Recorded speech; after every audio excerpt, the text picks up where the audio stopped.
Dans cette vidéo, je vais vous montrer en quelques secondes comment partager les accès à votre propriété Google Analytics.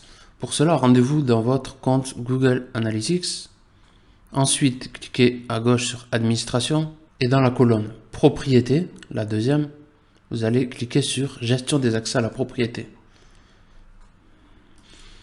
Une fois la fenêtre ouverte, cliquez en haut à droite sur le plus, puis sur Ajouter des utilisateurs.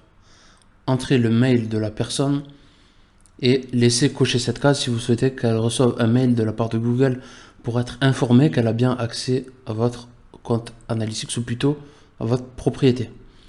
Choisissez ensuite le rôle que vous accordez à la personne, donc en fonction de ce qu'elle vous aura demandé ou de ce qu'il y a écrit exactement en dessous du nom de chaque rôle.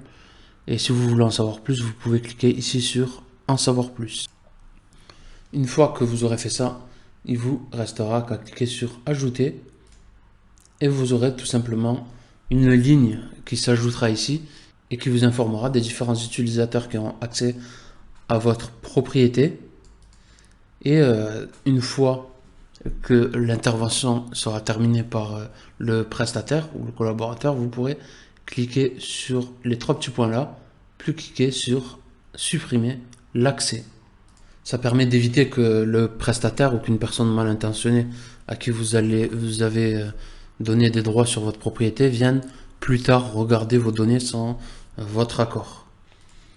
Bon, en ce qui concerne Google Analytics, en général, en tout cas c'est ce que je fais, je ne sais pas forcément si c'est la meilleure des choses, mais je donne toujours des accès administrateurs à la personne, et quand je ne connais pas du tout la personne, je lui donne des accès d'analyste. Mais après, si la personne me demande d'augmenter ses droits, je lui accorde directement un accès administrateur. Voilà, après, n'hésitez pas à discuter avec votre prestataire et lui demander quel rôle il veut avoir directement pour éviter les allers-retours.